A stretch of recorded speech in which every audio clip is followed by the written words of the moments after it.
We are Charleston Moves. Our successes in advocating for safe spaces throughout Charleston County began in the early 1990s by getting bike lanes striped along Coleman Boulevard, bike racks installed on CARTA buses, and of course, Wonders Way, the multi-use path on the Ravenel Bridge. While bicycling remains a core passion, we've expanded our advocacy to include many forms of mobility and all members of the community. We envision a Charleston where each of us has a choice in how we move from one place to another.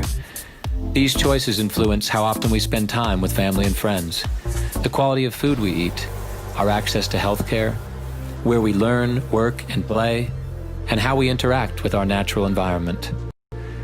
These quality of life fundamentals all tie to reliable transportation choice. And we believe in people's right to live their best lives, free from fear.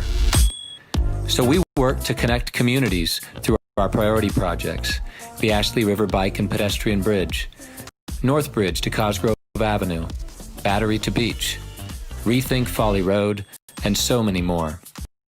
While victories are incremental, they are part of our larger vision for Charleston. East to west, north to south, we want you to be able to get from wherever you are to where you want to go safely. Whether you are bicycling, jogging, walking, rolling, or floating, we're working on it. That's why we speak out to councils, committees, agencies, and even the State House, advocating for sound policies and pushing to flourish. Why we work with urban planners, engineers, and citizen groups. Why we study and document the dangers of our intersections, corridors, and bridges. Why we host rides, walks, lectures, and rallies. It is our determined commitment to remake systems and power enduring change. With a small and dedicated staff, we are making steady progress. But we can't do this alone. Building a critical mass of support for safe streets and bridges is vital.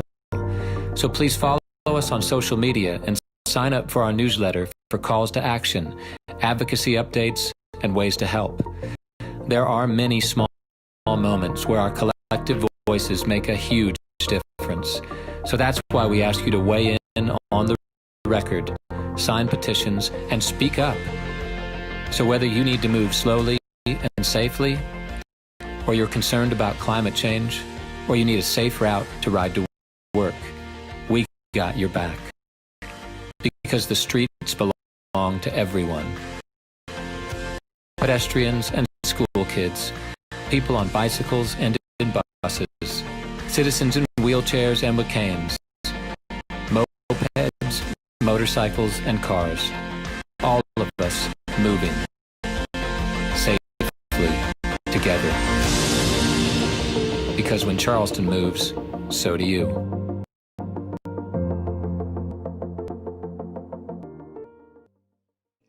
Welcome everyone to Charleston Moves' first virtual event. While we would much rather be with you in person, we are glad that so many of you have joined us online tonight. I hope you enjoyed our new video. We're very grateful to all of our volunteers and board members who helped to make it, and particular thanks goes to Kevin Harrison. So tonight, I'm going to walk you through some of our biggest recent advocacy achievements and our plans for 2021. Then we'll ask for your participation. I'll lay out some of our calls to action, which are related to the postcards you received if you RSVP'd early. And then we'll do a Q&A for any of you who want to delve deeper into the details. So let me just share my screen with you all.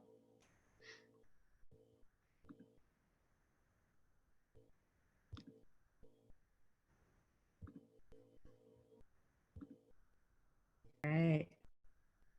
Who are new, we are a nation and transit infrastructure, connect, accessible, and equitable Charleston, where each of us has a choice in how we move from one place to another, because the streets belong to everyone, all of us moving safely together. We work with citizens, neighborhoods, developers, other nonprofits, elected officials, and planners to ensure robust designs for walking, biking, and public transportation get in public and private plans, ordinances, and zoning codes. We also advocate when we see opportunities arise to fund and install these designs. There is a great deal of coordination that comes with this because the state's Department of Transportation owns most of the roadways. Charleston County tends to hold most of the funding, and then each municipality prioritizes and funds projects differently. Ensuring we all have safe access to multiple modes of transportation is vital. The ability for you to get to work, to afford your mortgage or rent, or to get to the grocery store is dependent for many people upon not being reliant on a car. Reducing runoff pollution headed to our waterways and climate changing air emissions relies on also reducing vehicle miles traveled. As I'm sure many of you know, the vast majority of the microplastics found in Charleston Harbor actually come from car tire runoff. Our health is reliant upon transportation choice, whether that means slashing air pollution that causes and exacerbates heart and lung disease and cancer, or chipping away at our state's high obesity rate. And of course, by splitting the transportation mode share among various options, it also means traffic congestion is less of a problem. How many errands do you run throughout the week that you could do without a car if you actually had a safe multi-use path? How much easier would it be to hop on the bus if your walking route to the stop was functional? How much money could you save and use for other bills if you didn't have to rely on a car? We just went through an election, which this year was obviously a bit different, with pandemic obstacles tied to it. But think about how important it was to you to get your ballot in. Transportation barriers are cited often during research on why people don't vote. Transportation choice is tied to your fundamental democratic right as an American citizen. The best way for people to have transportation choice is to ensure safe, connected, and equitable infrastructure. This is a particularly dire situation for us in the Charleston region. South Carolina is one of the most dangerous states in the nation for people walking and biking.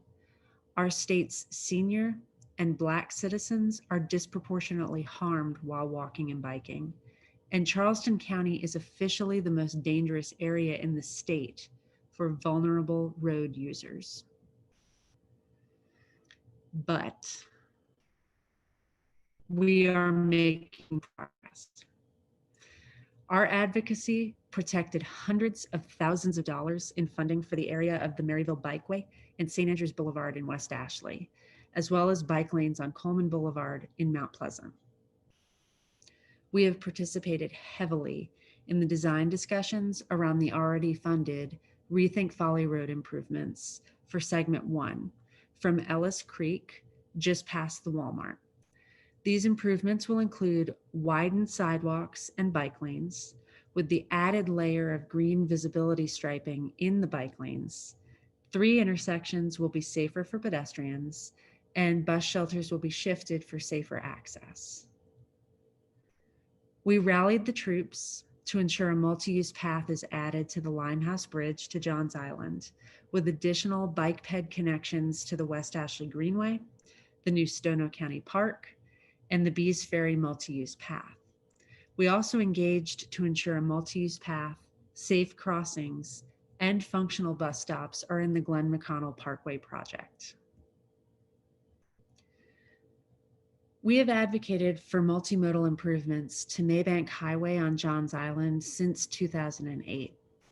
Since 2014, 4 people have been injured and 2 people have been killed while walking or biking on Maybank Highway just between Woodland Shores Road and Fleming Road. This is a corridor that connects neighborhoods, businesses, and green space. There is a dire need for safety and quality of life improvements along James Island's Maybank Highway corridor, necessitating a complete street vision to make the street safer for all users. In early 2019, after the most recent pedestrian death in the corridor, a collaborative session between Charleston County and Charleston Moves was organized to get citizen feedback on safety improvements for this corridor. That feedback was not any different from the previous years. Make the corridor safer and more connected for people to walk, bike, and wait for the bus. After a couple of walking tours with area officials, Charleston Moves volunteers conducting bike ped counts and audits, rallying of business support for changes, and a road safety review report from the Department of Transportation, we had specific data and design recommendations for which to advocate. Working with a team of agency staff and elected officials from varying levels of government, what is now funded is a mid-block pedestrian crossing near the poorhouse, a wide sidewalk on Woodland Shores, and a multi-use path on Maybank from Woodland Shores to Stefan, or Stefan, however you want to pronounce it, James Islanders. We also successfully got our suggestion for a wider multi-use path requirement added to the zoning overlay for future redevelopment to pay for segments on their parcels. We ended 2019 on an amazing high note with the funding of the Ashley River Bicycle and Pedestrian Bridge. A safe crossing between the peninsula and West Ashley has been a priority of ours for years and has been included in many area plans. The city of Charleston applied for a federal build grant 3 years in a row to help fund this project and was finally chosen in 2019. Public support played a huge role in this success. We helped coordinate 222 letters of support from organizations, businesses, neighborhoods, and elected officials to go to the grant packet. We also generated thousands of petition signatures, letters, and phone calls from citizens to our congressmen, and they brought bipartisan support to the grant request too. In order to apply for the federal grant, there had to be a 20% local match already secured, which came from the city, county, and MUSC. And the grant funding doesn't just include the bicycle and pedestrian bridge. It also will be used to improve 3 key intersections to get people on bikes and foot to and from the bridge safely. Those are the West Ashley Greenway and Wapoo Road, the West Ashley Greenway and Folly Road, and B in Lockwood. And then came 2020. As you all know, the Ashley River Bridge between West Ashley and downtown is not our only Ashley River crossing of concern. We're also working to make it safe to walk and bike over the North Bridge, bike over the James Island Connector, and because it is a gap to 2 of those crossings, we also need bike ped access over the Wapoo Cut Bridge. So we began the year by building off of last year's discussions around the North Bridge to Cosgrove Avenue. We had already been having those with citizens, business owners, planners, and elected officials. We built a solid and diverse coalition of advocacy organizations, attorneys, council members, and state legislators, law enforcement, community groups, and businesses. And we all encouraged Charleston County Council to fund the necessary conceptual engineering and rendering for bike ped access across the North Bridge, which they unanimously agreed to do. This is vital because right now the community is not united around a feasible solution. There are too many unknowns. Can the bridge handle additional weight? Where would a bike ped route touch down on either side? What would SCDOT allow? The county's consultants are working on that now. We will be assisting with outreach on their work, and once complete, we'll have a basic plan to advocate for and build grassroots support at all levels in order to get the better North Bridge solution, whether it's a separate bridge or not, funded and installed. We have homed in on the negative impacts associated with the Highway 41 and Low Country Corridor proposals and are determined to get the designs not only inclusive of multiple modes of transportation, but also complementing rather than harming the neighborhoods affected. Alongside nonprofit partners and the Phillips and 7 Mile communities, which are historic African-American settlement communities in Mount Pleasant, we have been adamant that the Highway 41 improvements could be designed to actually serve the community. The current preferred alternative that was recommended by the project consultants is damaging, widening the highway to 5 lanes through these communities and avoiding newer subdivisions. It also will not solve traffic congestion problems, nor will it be safe. All of these facts are outlined in the county studies. We believe that elements from previously examined designs could be utilized for a better, more beneficial project, including designs that have been developed and presented by the settlement communities repeatedly for years. Their plans include things like a bike ped trail, a vegetated median with intermittent turning, roundabouts, and pedestrian crossings to link the community divided by the original Highway 41 back together. The Low Country Corridor project is essentially a proposed widening of the existing 526 span. It is divided into 2 segments, west and east. West runs from West Ashley to North Charleston, and east runs from North Charleston through Daniel Island to Mount Pleasant. For several years, we have participated in the stakeholder committee discussions and have continuously requested that the project include space for bikers, walkers, and a lane for public transit. This is important for a lot of reasons. Many residents impacted by this project do not have access to a motor vehicle.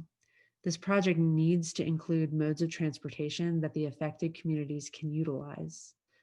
This is the only opportunity to address bike ped crossings for the 526 segments spanning water.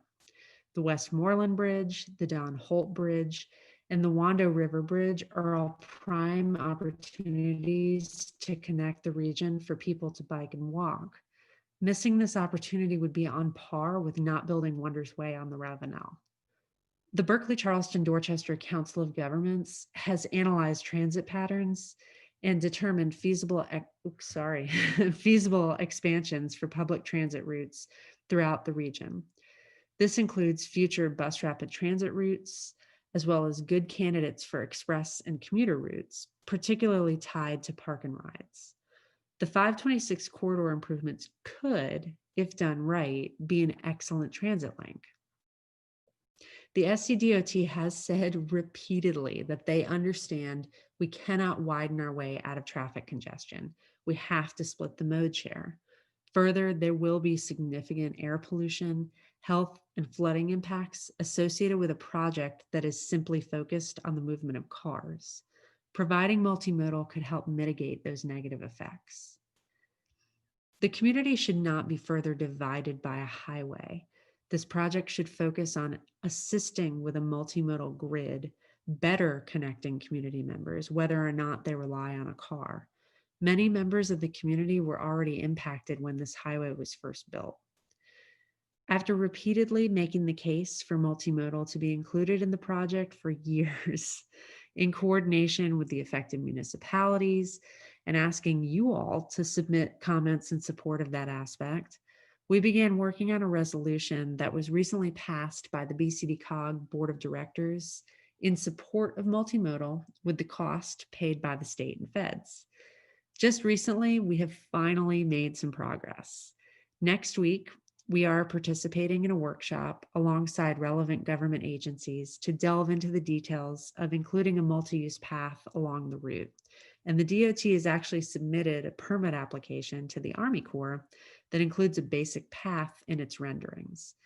The devil is absolutely in the details, but this is an encouraging step forward. We've also been participating in the town of Mount Pleasant's Mount Pleasant Way plan development. Mount Pleasant Way will be a townwide bicycle and pedestrian system proposed by citizens during the town's most recent comprehensive planning process. The plan is coming along nicely, and the most recent public comment and survey opportunity actually closes tomorrow. We also protected the plan and its funding this year. A couple of months ago, an elected official wanted to shift money from Mount Pleasant Way to another project idea they had. We sounded the alarm and many of you responded, letting town council know that the project is something that you're looking forward to and you want to see it implemented so that you can have safe and enjoyable options to get around Mount Pleasant. Council heard you loud and clear, and the funding is still in place. In the midst of our work on all of those projects and many, many others, we are obviously all affected by the COVID-19 pandemic. Nationwide trends changed as public safety protocols were implemented, with some of the most noticeable being that bike shops became inundated with customers, both buying and repairing bicycles, and motorized vehicle traffic dropped dramatically, opening up our streets for other possibilities. People needed to be able to walk and bike safely, whether for recreation or socially distanced transportation needs. It also became clear that gathering indoors should be avoided as much as possible. And so rebalancing the use of outdoor space would be key to protecting our safety and health and retaining business operations at some level. We acted immediately to ensure that bike shops were categorized as essential business in South Carolina and did not have to close during lockdown. To do so, we worked with municipal elected officials and staff, and then ultimately State Senator Kimpson and Governor McMaster's staff. We then watched closely as other cities began implementing outdoor dining and open streets projects. We reached out to local businesses to find out if they would support changing the streetscape for the benefit of their work and for the public. Many of you all contacted us to find out why the Charleston area wasn't experimenting with parklets and pedestrian plazas and temporary bike lanes. We had both a survey and a petition going for people to tell us what they wanted to see and what they would support. We needed that data to know where to focus and why. We interviewed planners and law enforcement in other cities across the nation to learn what they were doing, how they were installing these pilot projects, and what lessons they took away. We were in regular communication with local elected officials and staff members to determine how to begin piloting projects. Mary Murray Drive around Hampton Park was a start. Parks and Rec was tasked with closing the circle to cars for extended hours throughout the week. Despite record numbers of bike ped users, counted by both a College of Charleston researcher and the city's Department of Traffic and Transportation, Parks and Rec decided they did not support continuing the program. So, additional recommendations for projects went through the Bicycle and Pedestrian Advisory Committee, which we sit on, and then through Charleston City Council. A block of South Market is now a temporary pedestrian mall through the rest of the year. And since so far no apocalypse has resulted from that project, we need to identify more areas throughout the city to experiment. Also, from the Bike Ped Committee recommendations supported by City Council, city staff is supposed to be developing temporary parklet standards. One example for private use is already underway in front of Baba's on Cannon, and also discussing with SCDOT how to do a temporary cycle track on the one-way portion of Wentworth Street. So, as you can see, there's been a lot happening this year. For much of this positive momentum forward, if the staff, board, and all of you advocates of Charleston Moves had not pushed for these changes, ideas, and priorities, they would not be underway. Your generosity in funding, time, and energy is how our staff of two is able to mobilize far and wide and quickly. Obviously, we are always prepared to leverage opportunities as they arise. So our plans for 2021 are by no means limited to the priorities that I'm going to share with you, but it's important you all know where our heads are at as we get ready to engage in the new year. We are continuing our advocacy around equitable multimodal designs for the Low Country Corridor and Highway 41. We will also continue the necessary coalition building to get us closer to a better Northbridge solution. That includes being involved in the county's bike ped and transit plans for the Old Town District, which is, if you're not familiar, where Sam Rittenberg and Old Town converge near the North Bridge.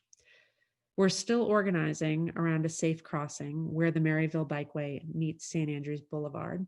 There are several viable engineering options. It's simply a matter of political will and coordination with local landowners. Our James Island work on Maybank Highway and Folly Road continues and is directly tied to our determination to get a never before done assessment of how to design bike ped access across the Wapukut Bridge. This is yet another serious gap in our transportation system and the remaining unexamined segment of our Bridge the Ashley campaign. We would like to get a study funded next year because this route is just absolutely terrifying right now. We have a tremendous number of policy opportunities with the City of Charleston's comprehensive planning process, which they're just getting started. And of course, there is the Low Country Rapid Transit Project led by the BCD COG. This transit corridor from around Somerville to the medical district downtown will require a great deal of attention to make sure it properly connects people on bikes and foot with the transit stops. It is the largest public transit project proposed for our region, and it will only be successful if transit, biking, and walking are all connected.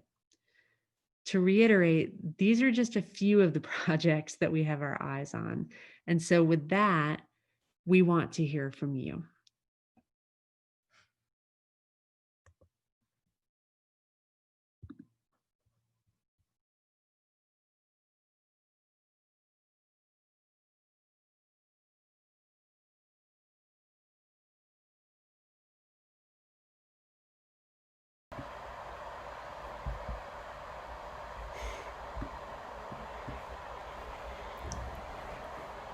All right, so before we jump into action items and the Q&A, we were hoping to make an event photo album. So here's what we'd love from you all. We'd love a selfie if you're willing to do it. For those of you who received postcards in the mail, please select your favorite. You've got 4 options, front and back. Take a selfie with it and send it our way. You can post it on social media and tag at Charleston Moves and hashtag Connect with Charleston Moves 2020, or you can email it to info@charlestonmoves.org. So I'm going to tell you about calls to action related to those postcards if you prefer to wait for those details before you choose your postcard for your selfie. If you don't have a postcard, please don't let that stop you. We still want to see you. We still want you to be part of this photo album. So please send that our way. So remember, these specific calls to action in the postcards, these are just our major calls to action at the moment. There are countless ways for you to engage and projects to get involved in. So if you're not already following us on social media and signed up for our emails, please make sure you do that. And we'll also recap everything for the action items and everything else in an email to you all tomorrow with quick links and deadlines. So keep an eye out for that. So the first one is Open Streets. Let me find my postcard here. So Open Streets for people. We really need to encourage the sorry, I'm having technical issues. That should be muted. We're good. We really need to encourage the City of Charleston to experiment with more opportunities, particularly in diverse areas of the city. So to that end, we want to hear your suggestions on locations for more pilot projects. And we'll send you a Google form after this for you to fill in your ideas so that we can kind of pull those together and continue to advocate for them at the city level. Next is equitable mobility. So we've got this one. And we push for equitable mobility instead of damaging highway projects. So Highway 41 and the I-526 Low Country Corridor that could destroy communities if done improperly. And we want to make sure that there isn't an advancement of autocentric and racist design that doesn't account for vulnerable populations. We need to push for solutions that benefit all, particularly residents most impacted, without disproportionate and permanent damage. So there are a few action items that you can take right now. One is County Council still has not made their decision about the Highway 41 design. So you still have time to email them and let them know you oppose alternative 1, which is the alternative that would widen the roadway to 5 lanes through the Phillips community. We do not want that.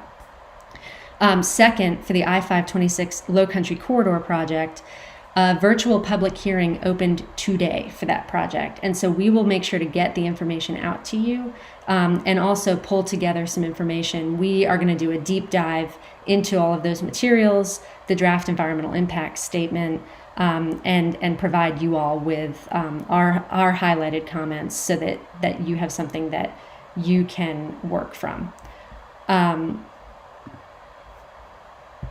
Let me just...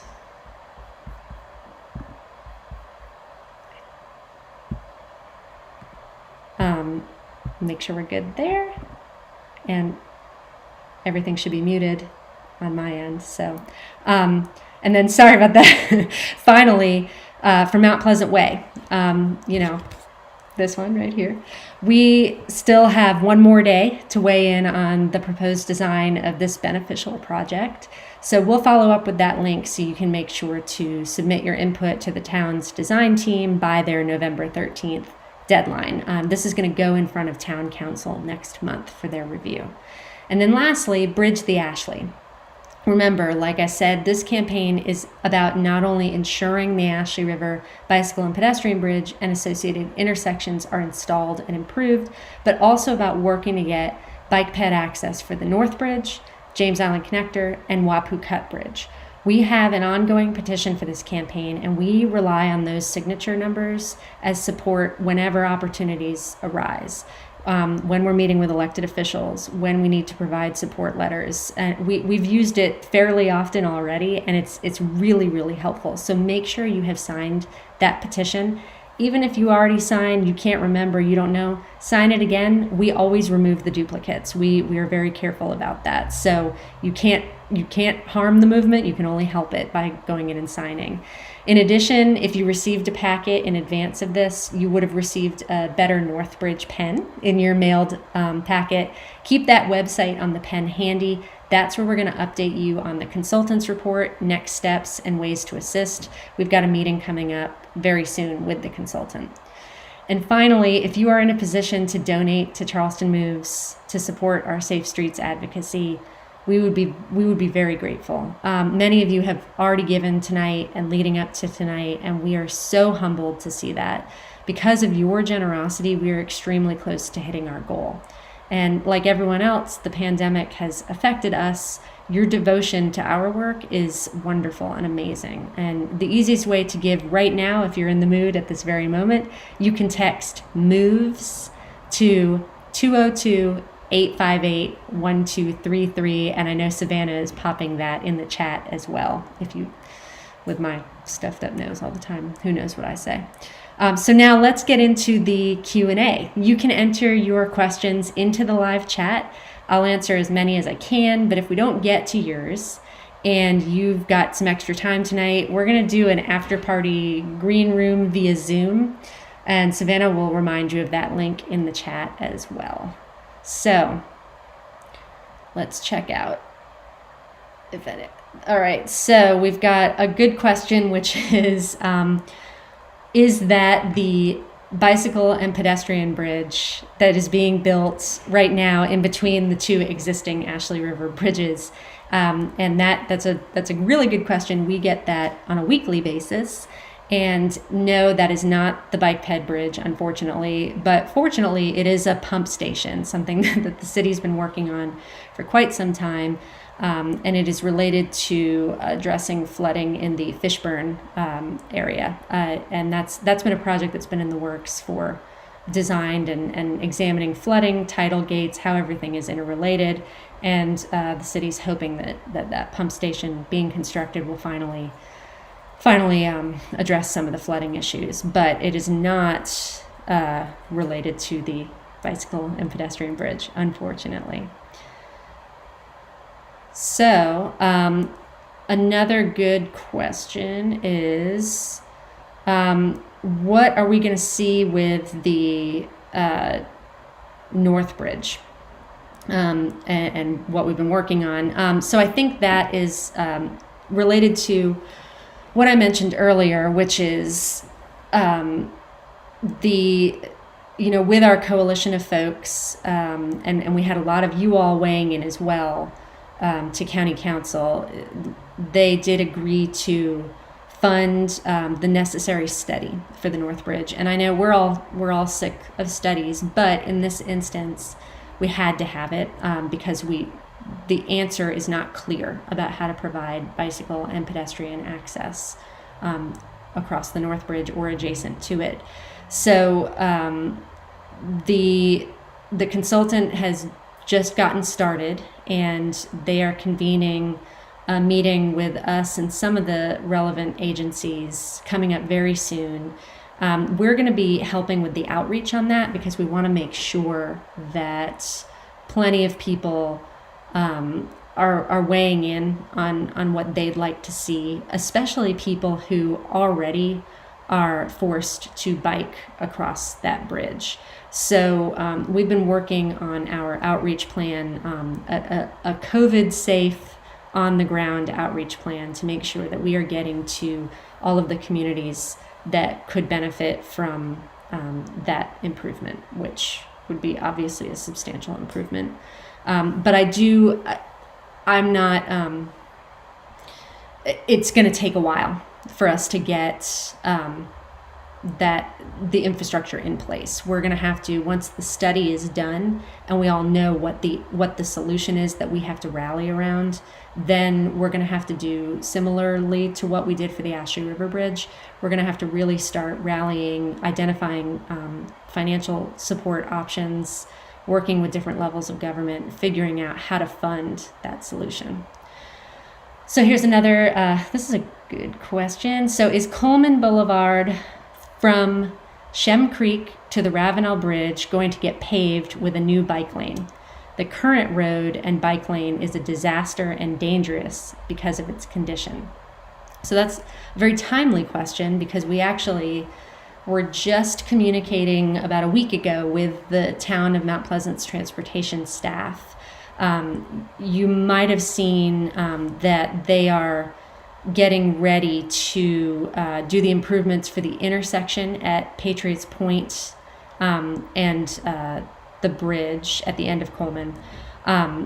So that there's been a lot of work that the town had to do with South Carolina Department of Transportation to get special approval for the use of green paint to highlight areas for bicyclists. They're also working on a bike box for that intersection, which I think will be the first in the state. And that's going to help people on bikes be able to turn left and get back on Wonders Way. But for that segment going from the bridge all the way to Shem Creek, yes, they are working on an improvements plan for that now. DOT put out a notice about whether folks wanted to see that segment of Coleman added to the resurfacing list by the state. So Charleston Moves submitted a comment in support. And then the town has told us it's going to be a little difficult to fit proper bike lanes on that. So they are in the midst of studying what they can and cannot do for that portion. This is thank you. This is nice. So clearly you all are doing extraordinary work. Thank you. Besides donating, what else can we do to help you all continue being effective? Any specific action items for now? So the really the main ones right now are the ones that I outlined that we're going to follow up with you all in our email. But we, as you can tell, we are extremely opportunistic.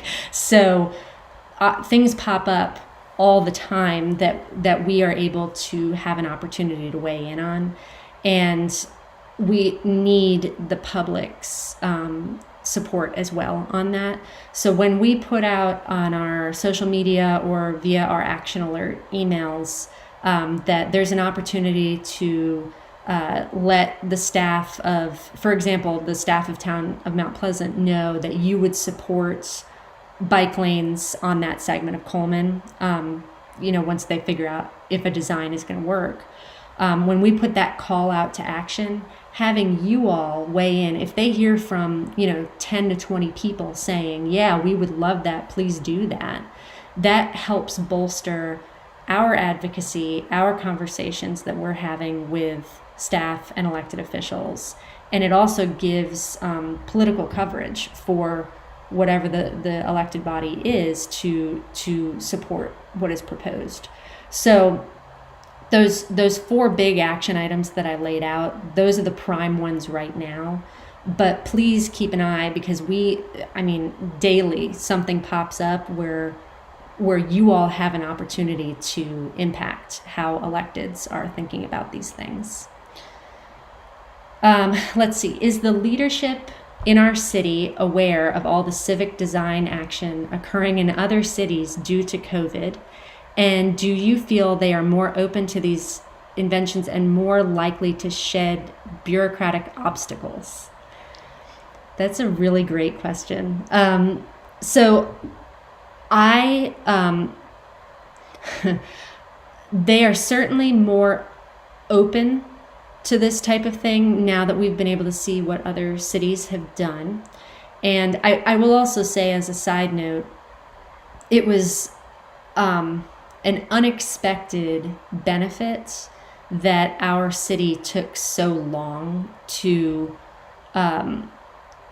do an open streets project here. And I say that because several other cities across the country jumped right in and did, they blocked streets off for people to just bike and walk, did a bunch of stuff, and it was amazing. And Savannah and I were very jealous seeing all these other places doing these things. But as those were out on the ground, then the lessons learned started rolling in.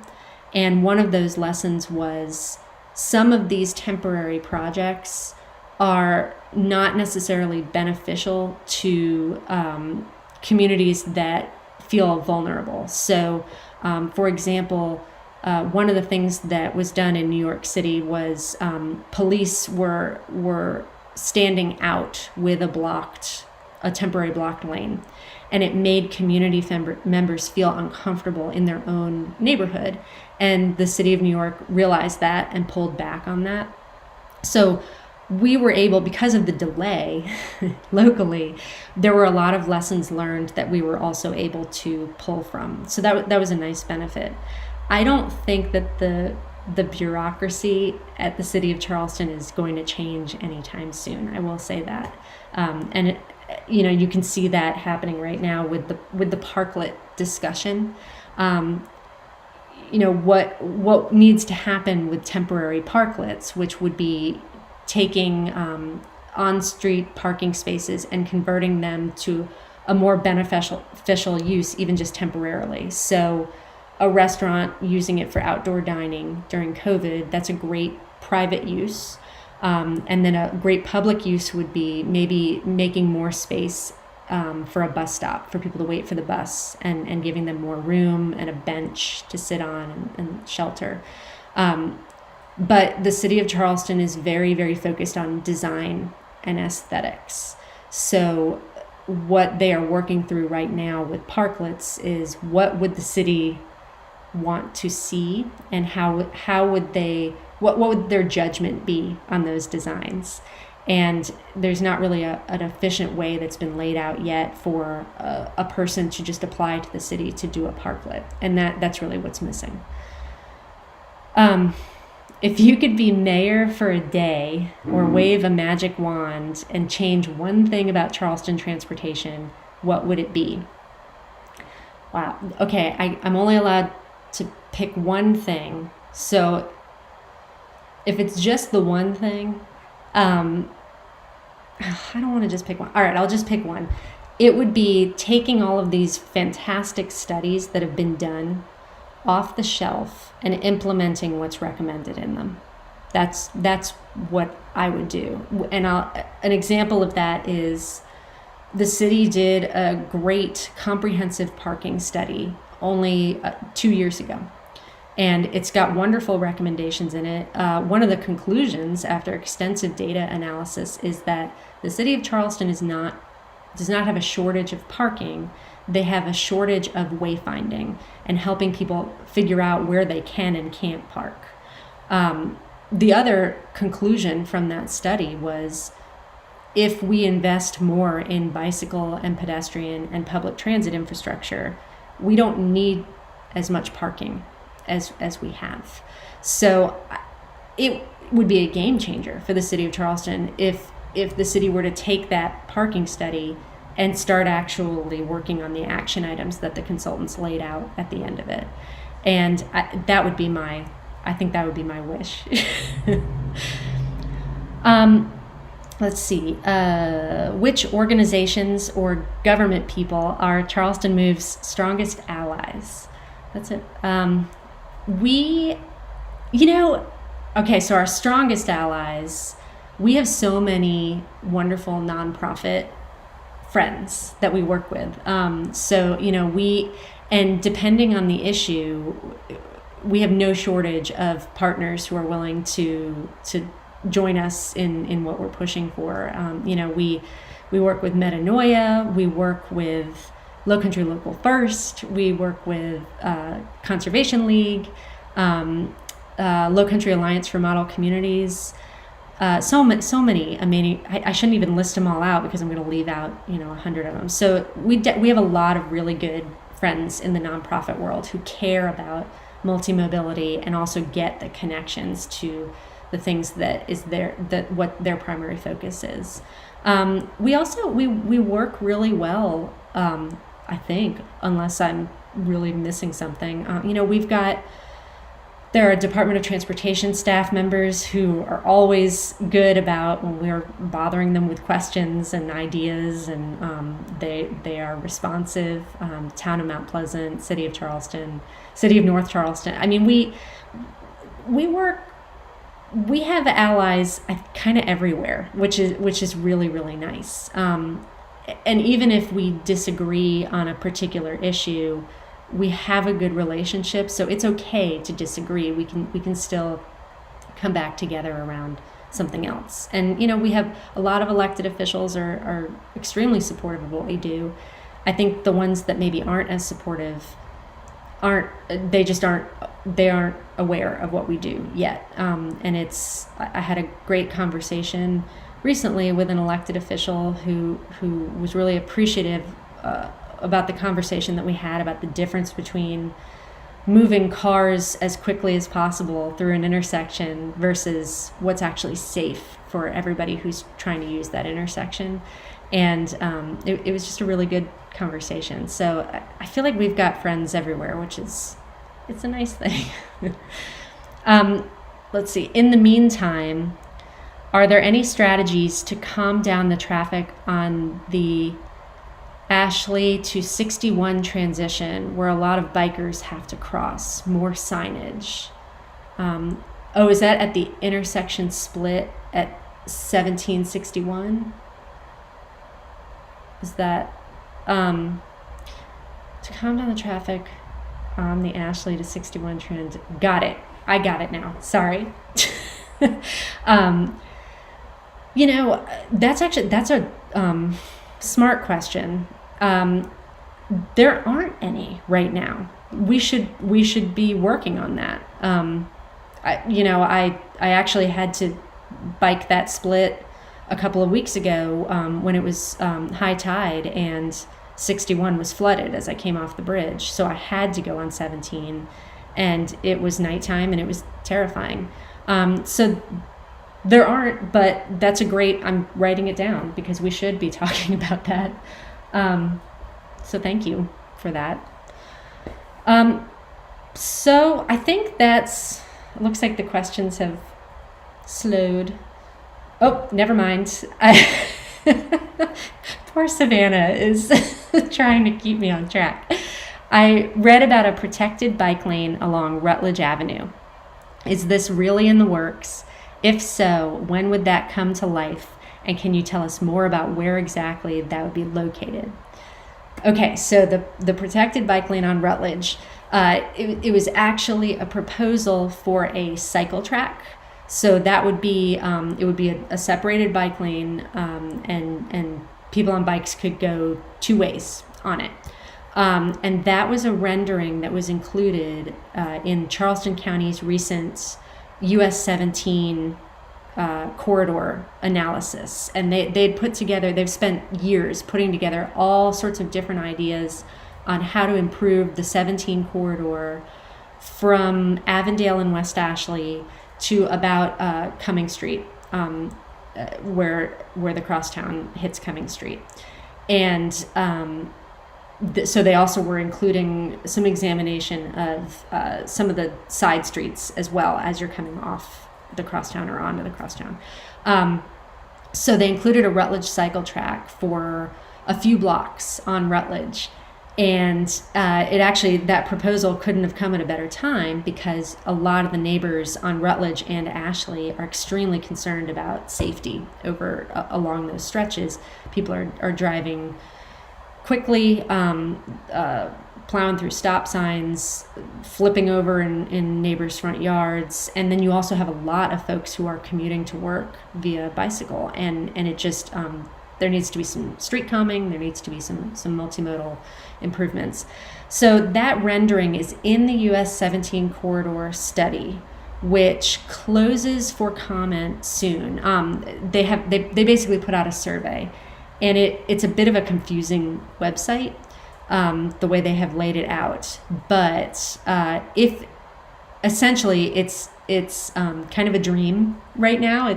Nothing in what they put out is a definite. They put it out there because they want to know if the public would support it. So if you want to see a cycle track on Rutledge, go to the US 17 corridor study and look at that, go through all of their surveys. And again, it's laid out really poorly. Tell Charleston County that you want to see that. You want them to invest in it and install it. And then your comment will go in and help prioritize everything. So with that, thank you all so much for joining us tonight. This was obviously our first virtual event, and me and technology, it's always a toss-up how we're going to do together. So you all have been wonderful, and I just want to extend my thank you to all of you. We don't accomplish a thing without you all. Your generosity of time and energy, and every time you respond to something we send out and you get your comments on the record to these agencies, that's what helps us move forward. So thank you so much for joining us tonight. And Savannah's going to post in the chat again that Zoom link if you have questions and you didn't get them answered and you want to hang out with me on Zoom for a little bit. But also, I do want to make sure to thank all of our sponsors. We had so many sponsors step up for this event. We are beyond grateful. I mean, this has been such a tough year for everybody. So thank you so much. Our platinum sponsors were Bike Law, Morrison Yard, Parker Capital Management of Raymond James, Ravencliff Company, and The Bend. Our gold level sponsors were Austin and Gowder, Boomtown, Johnson & Johnson, The Bicycle Shop, and Ziff Properties, Inc. Our silver level were Accountfully, Charleston Bicycle Company, Country Salt Apparel Company, D'Alessandro's Pizza, Daniel Ravenel, Sotheby's International Realty, David Thompson Architect, LLC, Frothy Beard Brewing Company, Hayden Jennings Properties, LeGrand Elevash Real Estate, LS3P, Rose and Haygood Law Firm, Smithy Ironware Company, Stantec Consulting Services, West Edge Foundation, Inc. Our bronze levels were AJ Architects, Balzac Brothers and Company, Blue Bicycle Books, Dover Cole and Partners Town Planning, Hellman Financial LLC, Ink Meets Paper, JMT, Low Country Lemonade, Nelson Printing and Direct Marketers of Charleston, Oceanic Racing, Proforma Rhino Graphics, Rebellion Roads, Seaman Whiteside, She Tries Sprint Triathlon, and Circulus. So many people. Thank you so much. And a huge thanks as well to Yvonne Lima, who has been on the phone with us for weeks and weeks to help us work through all these technological mysteries. So thank you so much, Yvonne, for all of your help on this. And with that, I'm going to see if I can end the live chat without it being too blippy. And hopefully I'll see many of you over in our green room Zoom. So thank you so much.